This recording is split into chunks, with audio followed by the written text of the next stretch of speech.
Hello and welcome back to Suspended Fanimation. I'm your host, Dennis Bithoulkas, and it's time for another episode of Is It Worth My Time? And this time around, it's The Witcher Season 2 over on Netflix. So that just came out this last weekend here. I'm not doing the normal spoiler-free version right beforehand because I figured it's second season. If you haven't watched the first season already, you're kind of screwed. Also, if you haven't watched the animated Night of the Wolf, you're also kind of screwed as well. So I'm going to skip over that spoiler-free version, and we're going to go into the spoiler version after I take care of some business right now. So if you like what you see here, like, share, and subscribe. If you're still on the fence about subscribing, take a look at the video that pops up at the very end here. YouTube takes the algorithm of all the stuff you've been watching and tries to match it as best as possible to one of the videos in my vast video library and pops it up here just for you. And if you like what you see there, hit that subscribe button down below there. Also, if you don't want to be notified by YouTube when I come on live, hit that bell down below and YouTube won't notify you when I come on live. So what you should do is go over to suspendedfanimation.com, take a look at the schedule I have up there. I change it every week. And yes, I know I'm very, very late from what I said. I said this is supposed to be at 4 o'clock and I'm here at 5:30. Shit happens. I mean, it's the holidays and all that kind of stuff. And you know, there's stuff I'm still doing too. So unfortunately that's what happened. So but I also have the links to all my social media on there, and I have all the links to my pages on there as well. So, with that said, let's get into it, shall we? Spoiler alert, I am going to spoil the series or the season, I guess you could say. If you haven't watched it, go and watch it. Come on back. This will be a video. You can comment down below in the comment section. All right, I'm giving you enough time to hit the pause button, whatever you're going to do. Okay, all right.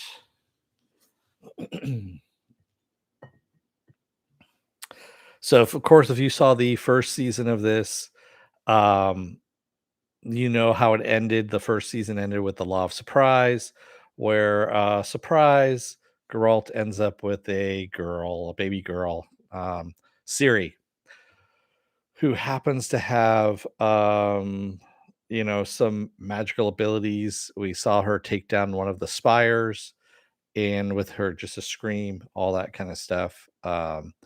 And so it basically continues from the first season, but it also melds in some of the if you haven't seen the animated, Night of the Wolf, you probably wanna see that as well. That is The Witcher Origins, basically, is what that is, or actually Geralt's origins, but it also deals with Vesemir as well, and there are some references throughout the second season to that as well as, the first season as well. So Feisty is judging me? Really? Well, I'm sorry. It's not gonna be pretty. Um, I really liked the first season. The first season was great. It was awesome. And hey, Keith, really love the first season. This second season, not so much. Um, I wanted to really like the second season, but I how did I put it? I was telling a friend of mine this afternoon, it felt like a Scooby-Doo series is what the second season felt like. It was kind of like they were hunting in the dark for Old Man Smithers, in the haunted amusement park, to find out who it was when, really it was, Old Man Smithers all along dressed up as Siri. Um, no, it really that's what it kind of felt like to me. Plus the lack of Jasker until like the last couple episodes also hurt it as well.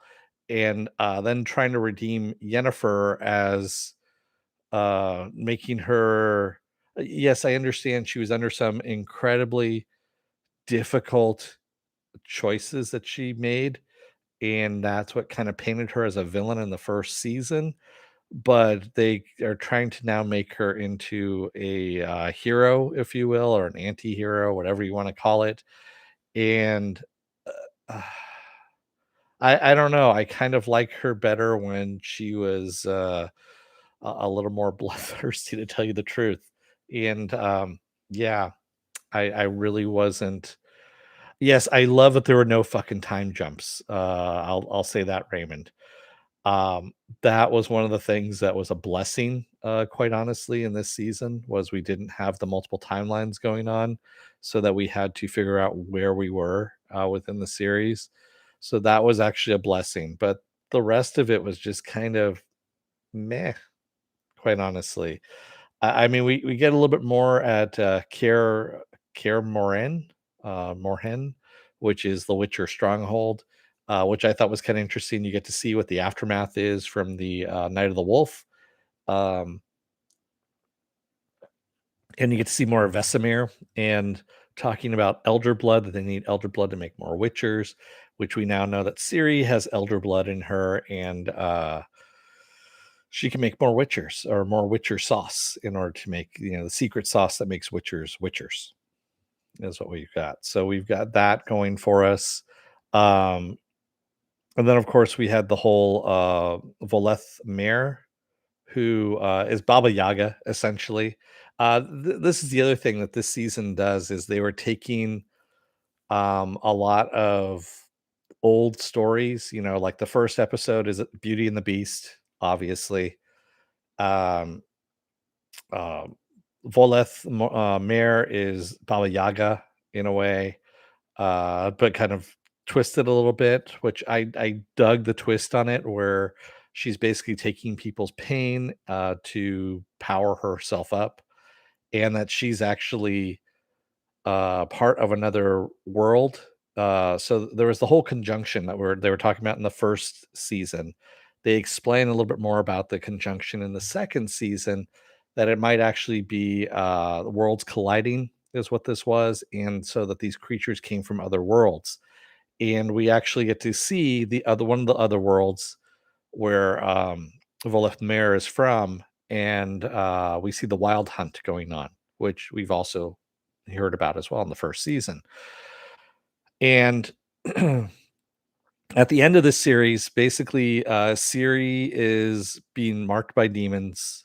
She's being hunted down. She's marked by humans, being hunted down, marked by the Brotherhood to be hunted down, marked by elves to be hunted down.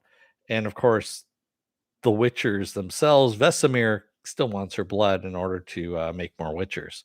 So you really have five different groups that are after Ciri right now, and Geralt and Yennefer, because Yennefer and Geralt also have the prophecy that they will be together only if something special brings them together, and that something special is Ciri. So yes, Keith Hamilton says, as a Canadian, I didn't like all the fake snow, but I liked more world building with the Undying Mother. Yeah, I dug that as well. The whole thing with the white flame, and you have now I'm just blanking on her name. Excuse me, as I clear my throat in the fucking microphone here. But yeah, Fringilla, of course, and Cahir. Um, Welcoming the white flame in, or Emir, and it turns out that Emir is actually Ciri's father. Dun dun dun. You get that final little thing at the end there, where you know her father is actually the white flame, or the Emir, and he's the one who's been behind this all this time, and he's still alive, and maybe her mother really still is too. We don't know. And how did she get elder blood completely in her? We don't know. So yeah, I mean, it kind of for me, it's already jumped the shark, I guess. So it was slow. It was slow. So I'm gonna go against the grain here and say, is it worth your time? Not really. It was kind of boring, I have to say. And it really did play out. It kind of got watered down, I guess. Like I said, it became a Scooby Doo ish kind of series now. And I don't know if it's just the writing. Actually, I think it is the writing, to tell you the truth. I believe some episodes, actually, there's very few episodes that were written well in this season. Um, there weren't a lot that were written all that great. So, yeah, that's all I can say. Raymond says it got kind of meta when the harbor master was making fun of Jasker's song, which is basically the first season. Yeah, it got very meta during that. That actually, I rolled my eyes. You probably could have heard my eyes roll halfway across the country when, yeah, the harbor master started making fun of Jasker's song and also kind of reiterating all of fanboys' laments during about season one. That's pretty much what it was. It was them answering back to, about fanboys who were, bitching about season one. I was not one of them, but yeah. Mercenary X84 said I've actually started reading some of the books in the comics. Oh, okay, cool. Yeah, that's interesting. Yeah, I haven't gotten into the books yet. I probably won't, to tell you the truth. There's just too much shit going on. So yeah. As it is, I've been trying to make my way through the first Thrawn book, and I'm slowly plodding through it. Slowly plodding through it, which is kind of unusual because I usually used to burn through books pretty quickly, but now not so much. So for me, it was not worth my time. Quite honestly, I hate to say that. Um, just because it was really slow. I mean, it was just really, really slow. It kind of felt like they were spinning their wheels, that they only had a story for like 3 episodes and they dragged it out to 8 episodes.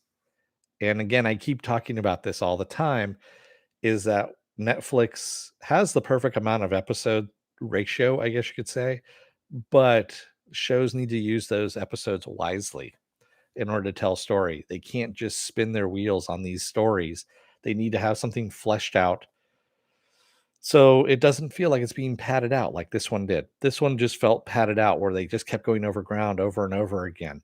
It's like, oh, Siri, she actually destroyed the monolith. She destroyed the monolith. Really? Who destroyed the monolith? Siri destroyed the monolith. Really? Siri destroyed the monolith? How did Siri destroy the monolith? She screamed. Oh, wow, she screamed? Her scream destroyed the monolith? Yes, her scream destroyed the monolith. Wow, how'd the monolith get destroyed? It got destroyed by Siri screaming. Literally, it was just kind of going roundabout way and all of that. And I was rolling my eyes in my head again about this because it was aggravating. It really was aggravating. And it's just the writing. The writing was horrible this season. It really was. I'm sorry. Raymond says Henry Cavill didn't take a bath once. They should show the audience. Oh, that's right. That's right. He didn't take any baths. I know. Yeah. I did like Jasker's new song though about the butcher, you know, and forgetting about the butcher. Burn, burn, burn. That was pretty funny. I have to admit, his new song was actually pretty funny. Not as catchy as the first season, but still a good song. And I did like the barmaid saying she's reiterating a story about someone that she knows that was born without ears and is deaf as a stump, as she says. And she says, I would trade places with him right now because Jasker was singing, which I thought was actually that was the funniest line out of the whole thing.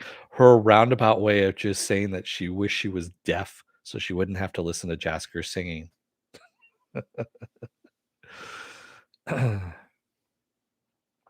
Raymond's says so. Basically, Jasker's song is your reply to "Is it worth my time?"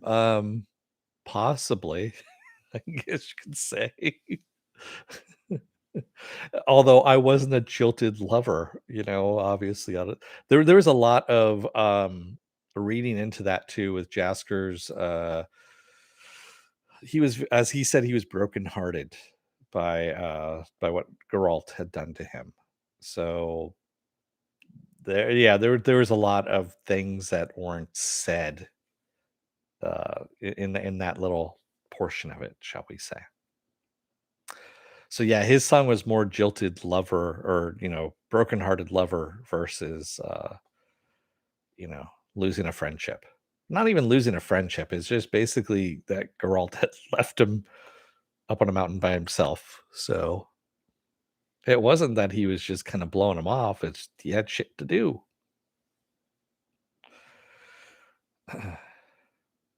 Mercenary says they did the one TV trope I don't like, depowering the powerful character. Yeah, that's true. They did. So yeah, having Yennefer lose her magic ability so she can learn a lesson. Man. Yeah, that I have to agree with you, Mercenary. That is a trope I don't like either. Um, it's they did it with, if you go back, and I know they've done it back like way back when in TV, but I'm gonna go like in the last 30 years or so. Star Trek Next Generation Q, they depowered Q, made him a human so that he can, supposedly learn to be a better person, all that kind of stuff. That, of course, didn't work.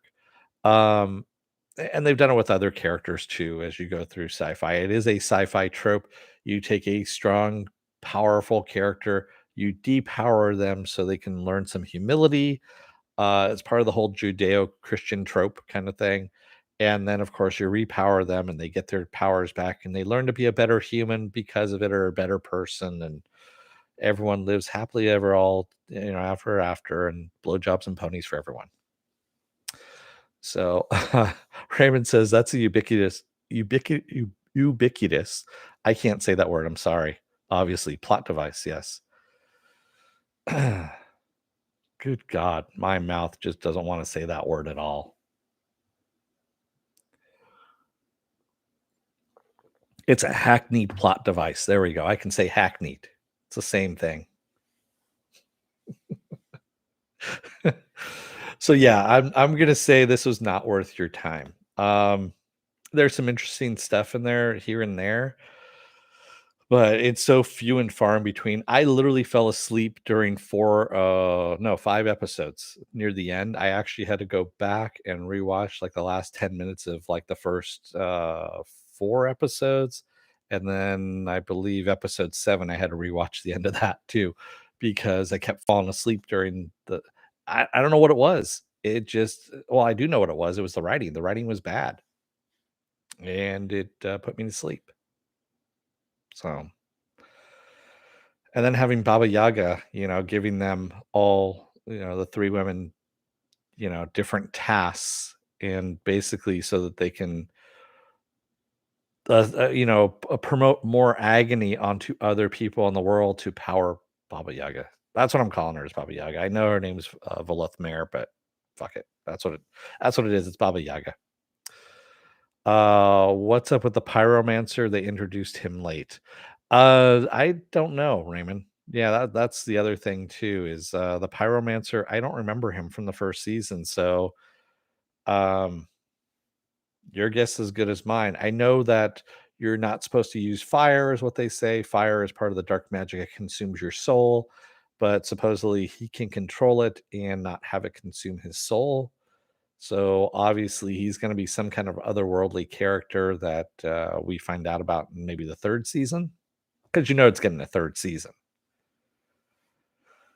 They put way too much money into it. We have. Oh yeah, that's the other thing too. So if you go to the very end of the last episode, there is a trailer for the Witcher Origins, Blood Origins, I believe is what it is, with Michelle Yao, and it shows you how the first Witchers are created, which are created 300 years ago in this time frame. And yeah, so that I'm actually looking forward to. I want to take a look and see how, the first Witchers came about, all that stuff. I think that'll be kind of interesting. And I would like more animated, Witcher stuff as well, because the animated, the Night of the Wolf is really fucking good. If you haven't watched it, go and watch it. I mean, it's batshit insane of the monsters that they have coming through, and yeah, it's really cool. Oh, so the other thing they introduced in this season two is about the spires. That the spires are actually conduits to make the conjunction happen between these planets, between the worlds. And yeah, we find out that one of the spires is actually inside the tree, inside of Karen Moore. Kaer Morhen. There we go. The Witcher castle. So the tree with the with all the necklaces on it, splits open and you get a spire in there that can actually be used as a portal because that's what the spire is supposed to be used for, to portal to other worlds. Yeah. Raymond says, so is all fantasy getting an origins? This, Lord of the Rings, and Game of Thrones? Yes. Yes, it is. Because you need to have origin stories for everything. Raymond, that's what needs to happen. I mean, shit, we got origin stories for Darth Vader, right? I'm surprised we haven't gotten one for Darth Sidious as of yet. Wait, I said that out loud. Oh no. Kathleen Kennedy's going to do that one. I really hope they don't do. I really don't want to see the beginnings of Darth Sidious. I really don't. Darth Plagueis. Plagueis? Sure, why not? Maybe Darth Revan? Revan? Rawan? The way these things are written, you can say them in so many different ways. And you can put the emphasis on a different syllable, and they come out completely different.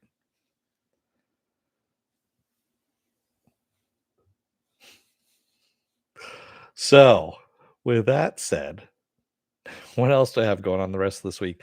Funny you should ask. Well, tomorrow is going to be the season finale and contest for Hawkeye. That's right. I'm giving away pins. So, for the contest. So, there you go. I got 3 pins to give away. 3 of them. And the contest details will be in there tomorrow for Hawkeye. Thursday is going to be episodes 4 and 5 of Station 11.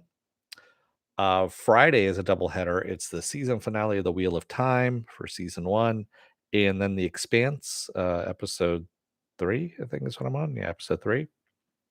Saturday I'm off because everyone's off. It's Christmas Day. And then, of course, Sunday we're going to roll back around over to spoiler alert, where we're going to talk about anything that has come out into the public that you guys want to talk about. So there you go. We are getting Old Republic, aren't we? Yes, we are getting Old Republic. We are getting the Old Republic. Not Knights of the Old Republic, but we're getting the Old Republic. Yes.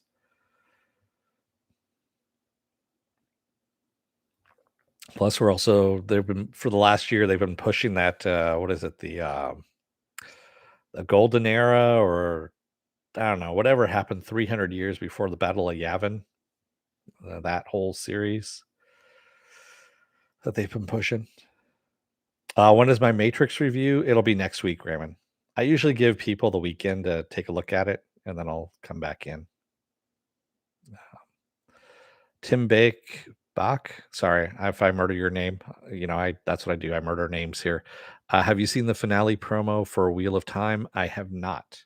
I actually keep myself fairly ignorant of it, so that when I go into it, I'm just watching it and seeing what everyone else sees. Yeah, Tim, I'm really bad with names. I am famous for murdering the shit out of everyone's names. It happens. I murder my own name half the time too. So I'm sorry. Hey, Andrish. And honestly, if you spell it out phonetically, I can do it that way, and I'll still probably fuck it up that way too, because hooked on phonics works for me. That works better when I write it out. Actually, it's not that great of a joke when I say it. And probably a lot of you young whippersnappers don't know what hooked on phonics is.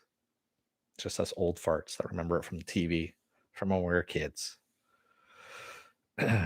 Just for fun, it's Baki. Okay, there we go. Baki. See, now I'll remember it, probably, Tim. Welcome, by the way. See, you've been inducted now. I've murdered your name enough, and you've also corrected me, that's par for the course. So welcome to the chat. Welcome to the channel. And definitely come on back, man. So yeah, that's what I have planned so far. And then of course next week I'll be putting a whole bunch of new shit together, of course there. Yeah. My most of my stuff that's free for all is Saturday morning blast off and spoiler alert. Those are usually the free for alls where I talk about a lot of different shit and you know all that kind of stuff. Phonics, is that some sort of old timey street drug? It was. It was back when cyberpunk was king, and we just don't do cyberpunk anymore. That's a different drug altogether. Now it's just getting wacky. Well, wackier. And people are leaving in droves. So I'm going to let you guys go for the night. Thank you to everybody who joined me tonight in the chat. And thank you if you made it this far in the video. If you're still on the fence about subscribing, take a look at the video. It pops up at the very end here. YouTube takes the algorithms of all the stuff you've been watching and tries to match it as best as possible. One of the videos in my vast video library and pops it up there just for you. And if you like what you see there, hit that subscribe button down below there. And if you can, hit that like button and the share button as well. And if you don't want to be notified by YouTube, you can hit that bell down below. It's a 100% chance that YouTube won't notify you. So what you should do is go over to suspendedfanimation.com, take a look at the schedule up there. I change it every week. Also, I have all the links to my social media and all the links to my pages on there as well. So Andrich Merrick says Witcher season 2 first impression was awesome. Soured on me a bit after the initial rush, similar to The Last Jedi. Oh, wow. Yeah, Andrej, I said it wasn't worth my time. I likened it to a season of Scooby Doo, where we're just waiting for Old Man Smithers to be unmasked as Siri, Siri to be unmasked as Old Man Smithers. So that's pretty much what it came down to. Yeah. Good night, Cheryl. Good night, Moon. Good night, June. Sorry. It's been a loopy day, obviously. Thanks, everybody. I will see you again tomorrow for Hawkeye. And most likely, well, we're going to see Kingpin tomorrow. We know that. But I'm fairly sure we're going to see a blind lawyer as well. I think we're going to see a blind lawyer tomorrow night, or tomorrow is what we're going to see. So, anyway, thanks, everybody. I will see you again tomorrow. Until then, stay safe, be well, take care, wear those masks, get those vaccine shots, get those booster shots, and get those flu shots as well, because, it's all part of the same package there. Thanks, everybody. I will see you again tomorrow. Stay safe, be well, take care, and have a good night. Thanks, everyone.